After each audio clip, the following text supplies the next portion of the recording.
Hello everyone and welcome back to episode 132 of your favourite Formula 1 show. We're back today, ready to preview the Italian Grand Prix. As always, I am joined by Jamie183. How are we doing, my friend? I'm good. I'm very going to be late for work because it's my own fault. But there we go.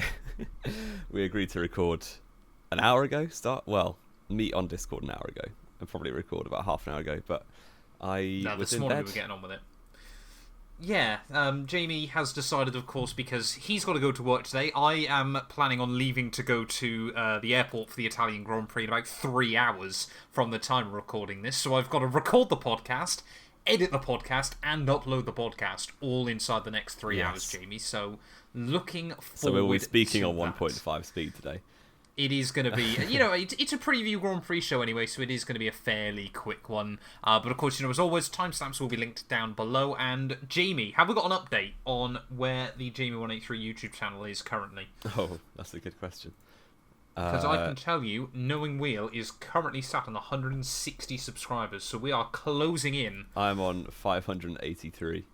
Have you gained? No, I've lost 3 in the last 28 days. Let's Wonderful. Wonderful. We're getting there. Of course, as well, we've come to an agreement last episode that if we reach 10,000 subscribers on the Knowing Wheel channel, then we will do a tour of every single F1 factory inside 24 hours. So starting down in Faenza, up through Maranello, Switzerland, and then to all of Oxfordshire, basically, is the goal. So, of course, if you're watching this on my main channel and you enjoy Knowing Wheel, of course, a little bit of housekeeping. Of course, from 2024, the podcast will be going live exclusively over on the new channel. So there'll be a link down in the description below. Check it out. Give us a sub. It would be greatly, greatly appreciated. But then, Jamie, we've got a few things to get through today, haven't we? New liveries, new contracts, new cars, isn't it? Yeah, a lot going on. Shall we begin with new liveries? That was the first. Let's do new liveries first. Yeah, so we got Alfa Romeo and Ferrari, classic Italian Grand Prix. They all love it. But the Alfa Romeo livery in particular is phenomenal. It's just a shame they've used all their budget on nice liveries and not on the car. But there we go. So it's very, very nice. It's black with an Italian flag on it, and it just looks so sleek. It doesn't really look much like the regular car, so I don't know how they've got away with it. But yeah, I think it looks great. It does look absolutely stunning, doesn't it? I'm trying to remember which car it was back in the late 80s, early 90s. My head is saying a Acela, which by all means were not a particularly good Formula 1 team, but I think it's them that it's giving me a little bit of throwback vibes for. But Jamie's absolutely got it right there. They have spent all of their budget this year on special liveries, which is quite funny, of course, because I think we'd argue this is probably the best one-off livery we've had all year. Yes. But I think we'd also argue the one they ran at Zandvoort was the worst one-off livery we've seen all year. Oh no, sorry, not Zandvoort. The Belgian GP with the lime green. I don't remember what that even was. Basically, all the kick and stake logos were bright. Oh yeah, it was green, gaming, and it was horrendous. Yeah. Yeah, not the vibe there. But this weekend they've done pretty well with it. Even the gold rims, I've just noticed that look really cool as well.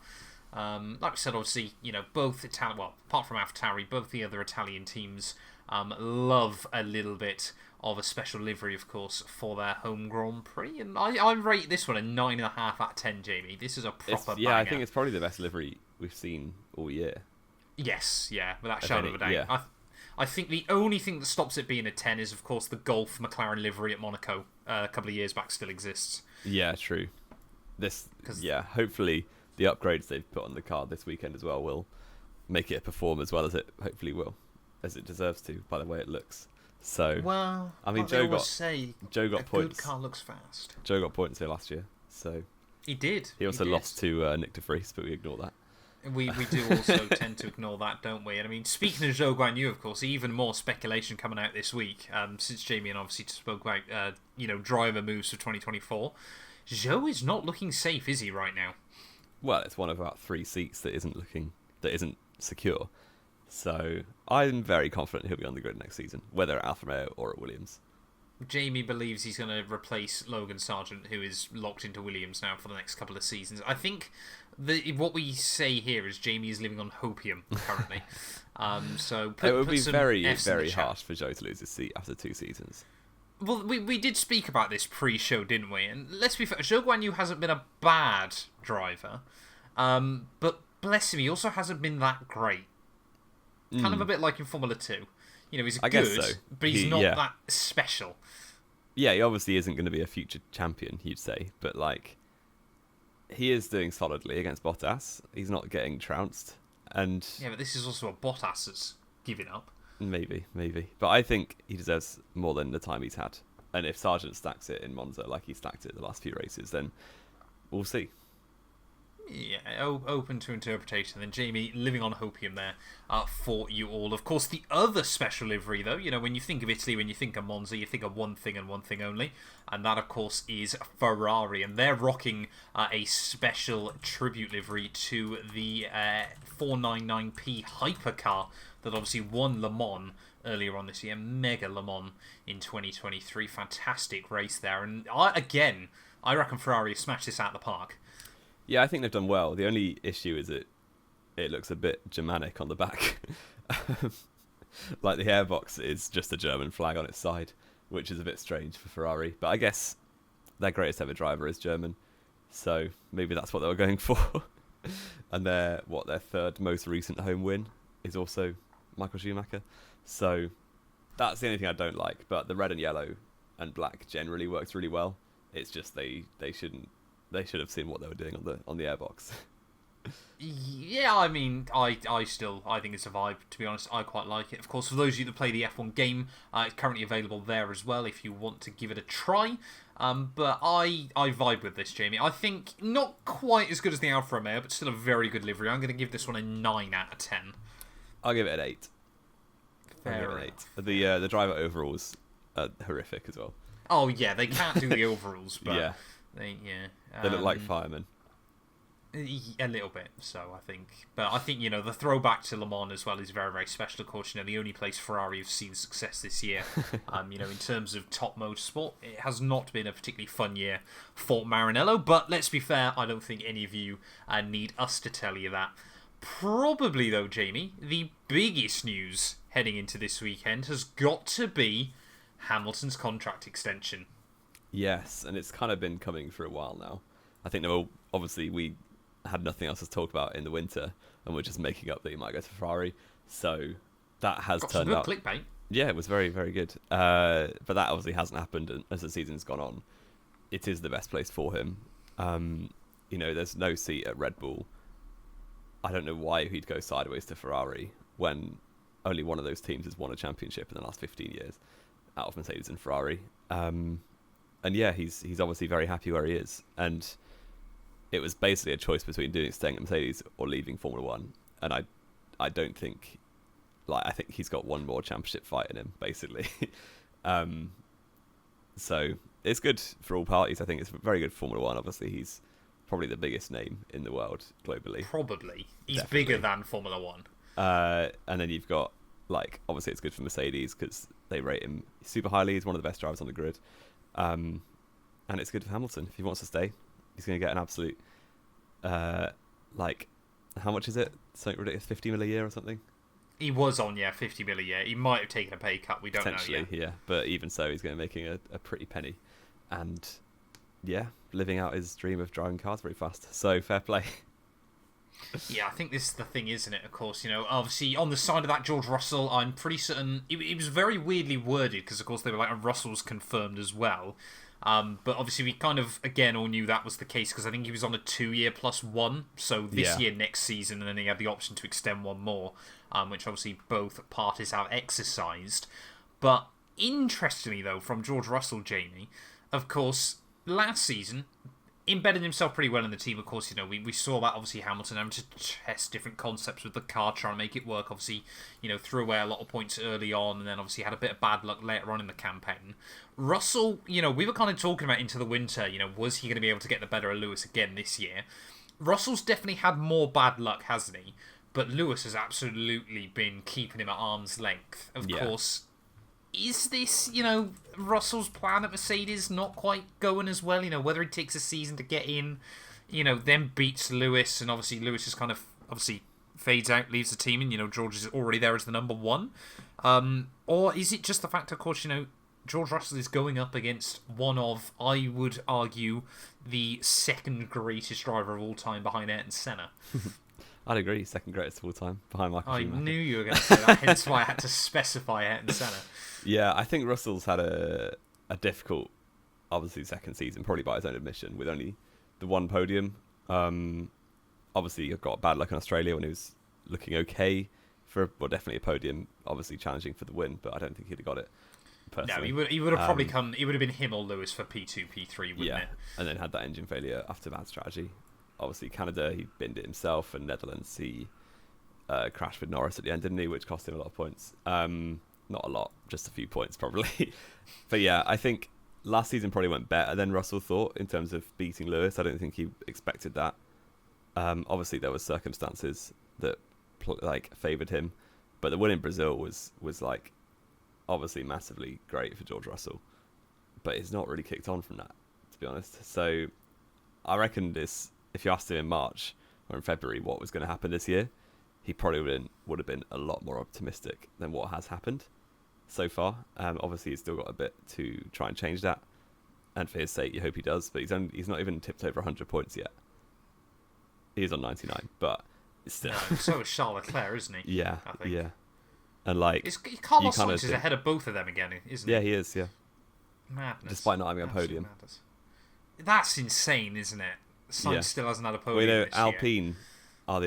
are the third team to get both cars on the podium. Behind Red Bull and Mercedes. Yeah. To be fair, you're dealing with a Ferrari that's pretty poor and Lance Stroll. And Piastri, because Norris has got a couple. Yeah, I know. I reckon Piastri will get one by the end of the year. I mean, going back to Lewis, though, just quickly, I think, we've kind of always said, haven't we, apart from the pipe dream of, maybe Ferrari next year, of course, which we obviously now know isn't happening. Really, Lewis's only other option is either finish at Mercedes, or if McLaren continue to kick on strong, could we see a swap between him and Lando in the future, or him and Oscar? Could he go back to McLaren? I could see it, but only if McLaren were being good for a prolonged time, because we've seen so many false dawns at McLaren that you wouldn't want to go to them and then they're back in the midfield again. No, except they kind of, they fight their way back up from like 6th or 7th, get back up to 3rd or 4th, and then just fall back down again, don't they? It's just a repetitive cycle down at McLaren, but could be spicy, couldn't it? Lewis, gets 6 titles at Mercedes and then bookends it with a title at McLaren at either end. It would be mad. It would be quite fun, but I don't see it. But we'll see. I think end of 2025, I hate to admit it, but I think that will be, unless he has, another big title fight.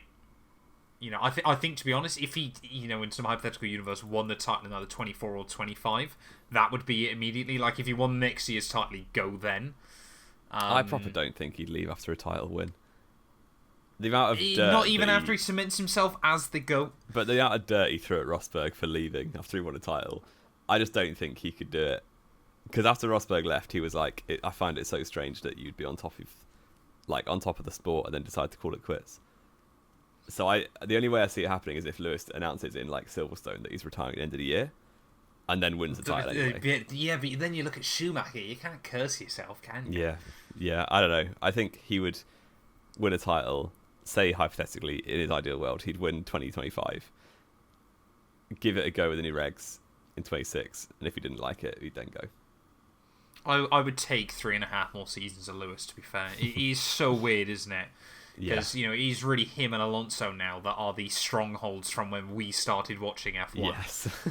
The fact that because Lewis is like the first driver that we've watched his entire career play out. After that, I mean, the next oldest are Hulk and Perez, isn't it? Yeah. Which is and they won't be around forever.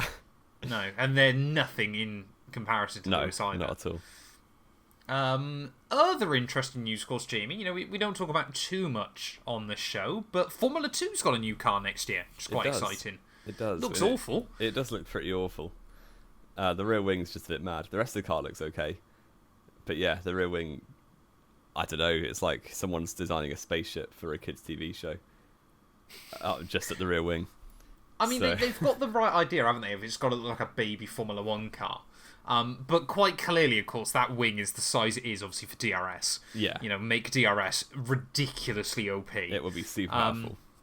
I mean, the thing is as well, though, of course, if you are a Formula 3 driver, or, you're in junior formulas right now, you just want to be getting yourself a Prema seat, don't you, next season? Because whenever there's a new car, Prema are always by far and away the best.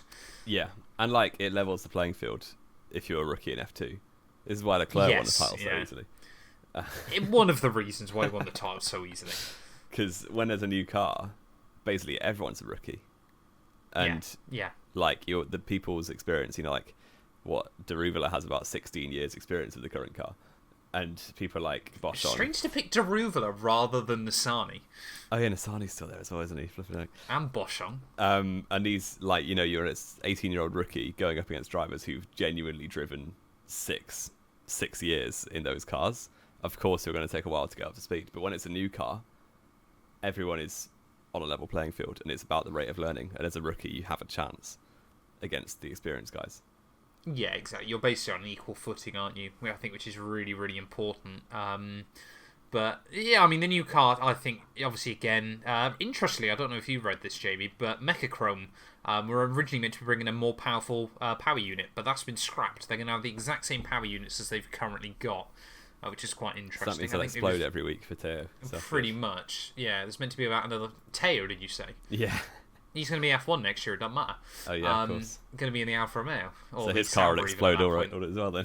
Probably, yeah, to be honest. But I think, it's going to be, an exciting new car as well. I mean, we both try and watch Formula 2 quite regularly. I've really been able to now finally get into it this year properly. I'd love to do more on the podcast about Formula 2, but we just generally don't have the time. No. But I'm excited for it. I've had to stop watching F2, very sadly. Shocking behaviour. Get back on it. Well, Jamie. it means I can't curse any drivers if I don't know who they are. So. No, that's a fair point, yeah, to be fair. Formula 2 drivers might be safe in 2024 until I start talking about them. Lance Stroll, Jamie. He is meant to be signing on again for Aston Martin next year, and I quote, "We have not seen a big gap between Stroll and Alonso." It's just absolute PR rubbish, isn't it? I mean, who Complete can read twaddle. that? Who can read that and think, oh yeah, that's reasonable? It's insane. I reckon there was a typo on that, because it said obviously it was by Mike Crack, and I reckon it was actually Mike Crack that said that. Wow. Yeah, potentially. But yeah, what is it? 7 podiums for Alonso? 7 podiums, 119 points, and 6 places in the championship between them. Yeah, Stroll is currently 10 points ahead of Pierre Gasly. He's going to finish behind Gasly and Piastri by the end of the year. He's going to be 11th. He could. And Alonso's going to finish 4th. He hasn't got higher than 9th place in the last 6 races. Wow. Oh! And Alonso's bagged 2 podiums. Had a couple of second places in that time, yeah. Madness. Absolute madness. I mean, I get it, of course, it's pointless us talking about this, isn't it? Because obviously, Stroll's going to keep the seat. But can't we just get someone decent there alongside Alonso? The thing is, the team only exists because Lawrence Stroll bought it. That's kind of what I have to remember. Because Force India were going under, and Lawrence Stroll bailed them out. And as a result, we've now got Stroll in an eternal seat that he doesn't deserve. But there we go. I wouldn't mind if they were backmarkers. I wouldn't care then, but it's the fact they've got such a competitive car. Yeah. That frustrates me. But it makes Alonso look good, and he can stat pad his quality results. So. Well, basically, yeah, exactly. Just get a few more. Get his third whitewash of his career. Well, he can't. No, it's already too late, isn't it? Yeah. Well, Spain was the only time Stroll showed up all Stroll year. Is slightly after all better. The Spaniards were like, he's going to get a win. Stroll is slightly more creditable than PK and Van Dorn then, so fair play. Exactly. we love to see it for Lance Stroll there, but get him in the bin, Lawrence. Come on, do us all a favour. Make Formula 1 exciting. Exactly. We've rattled through everything pretty quickly. We're going to do a quiz, okay. Which I should have, put in the time when it would have been relevant. Which the quiz question this week, because Lewis Hamilton and George Russell have signed new contracts with Mercedes to keep them in Formula 1 for a little bit longer. They are, of course, both Grand Prix winners, and they are, of course, both British. I knew you were going to do this. There are 17. Lando Norris. Oh, wait. There are 17 drivers from the United Kingdom who have won more than one Grand Prix. More than one, okay. You have a minute and a half to name as many as you can. Go. Does that include Lewis and George? Not George, because he's only won one, but yes. He's only won one. So Lewis, yep. Yep. Jensen. Yep. Damon Hill. Nigel Mansell. Johnny Herbert. Yeah, that's a weird place to go. Yep. I'm just trying to think of the 90s. David Coulthard. Yep. Scottish. Jim Clark. Mm-hmm. Jackie Stewart. Yep.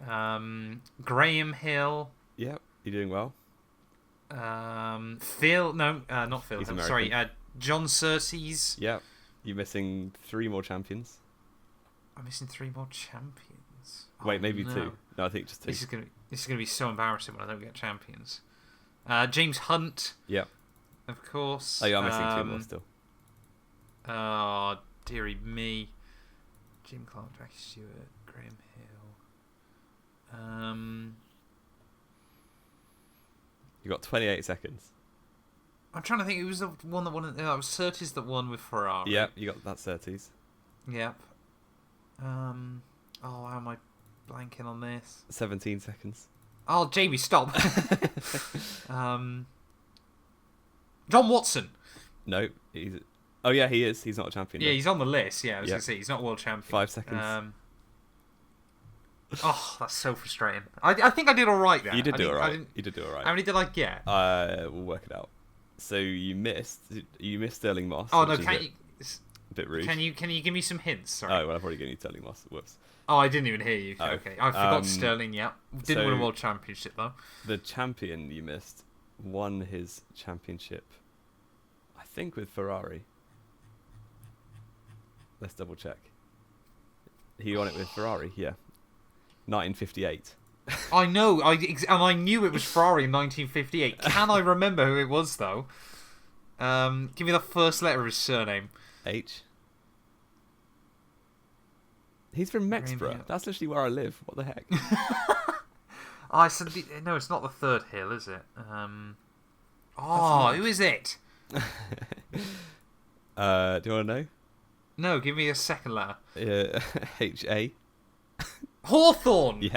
I could picture him as well. I just That's could mad. not get the He's name. literally from 15 minutes from where I grew up. That's crazy. Well, I there never you knew go. Go break into his childhood home or that. I something. could. He did die 50 years ago. And a bit. Who else? You didn't get Peter Collins. That's quite hard. Yeah. Fair enough. The guy who almost won in 99. Almost won the title. In 99. Oh, Eddie Irvine. Yeah. He's Irish. He's Northern Irish. Okay, Jim. You might have upset. I swear he's Irish. No, Irish. he's Northern Irish. Are you sure? Yes. Because you might upset a few people. Nationality British is what it says. Oh no, he is Northern Ireland. Fair enough. Yeah, I'll allow that. I'll upset a few people then. My goat from the 1950s, who died quite recently. Your goat from the 1950s. Your goat from the 1950s who died quite recently. Oh no, who's this? Surname begins with a B. It's not Brabham. No. It's not Barnard. No, it's not. Oh, this Unlucky is to not Brooks. win the title. Yeah, Tony Brooks. There you go. Yes. Yeah. And that was it. So you missed only 1, 2, 3, 4. So you got 4. Oh, I'll take that. What? 13. 13 out of 17. I'll Decent. take that. And I wasn't thinking Eddie Irvine because I didn't want to upset people. So I'll allow myself that. Do we have any Irish viewers? I wonder. Let us know if you're Irish down in the comments below. And let us know if you see Eddie Irvine as Irish. Yeah, let me know. Yeah, your feelings on me calling Eddie Irvine Irish as well. I'll know when it's just a lot of swear words. Yeah. Jamie, though, I think the last thing we've really smashed through it today, haven't we? Is predictions for the Indeed. Italian Grand Prix. What are the scores on the doors? You're on I'm 2 44. points I'm on ahead. 42. Yeah. I think. Yeah. So I get to go first then. Max. I mean, it's such a ridiculous track. Surely Checo can't mess it up. Surely Checo can't. I'm going to say Checo P2. What's the weather forecast looking like? Dry all weekend. Oh, that's a shame. Max, Checo, and... Do I go really boring and just say Lewis again?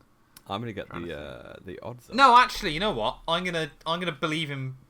I can't believe I'm saying this, but I'm going to believe in Ferrari. I'm going to say Max, Checo, Leclerc. I thought you were going to say Alex Albon for a second. No. Why would I believe in rapid. Ferrari if I say Albon? All right, let's get the betting odds up.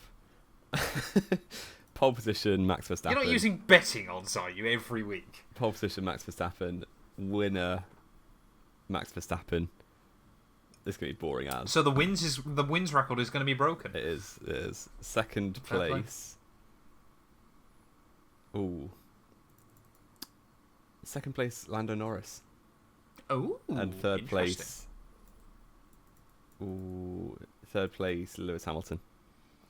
Interesting, Jamie. Back in the Brits. You're going to love it. You're going to have so much fun. I am. I hope so, anyway. Have we got anything else to add, though, Jamie183? Let's just double check X. See that nothing's gone on. I hate that. My dad sent me a link from it a couple of days ago. I was like, has he been hacked? Is he trying to send me something bad? No, there's nothing. Fair enough, then. Thank you all so much for listening, as always. If you have enjoyed, please do make sure you drop us a follow. Leave a like, get yourself subscribed. Follow us on all our various social medias. It'd be greatly appreciated. And we will be back then, hopefully either next Tuesday or Wednesday, ready to review the Italian Grand Prix, Jamie, where if I wear my Mercedes hat, I'm going to get beaten up.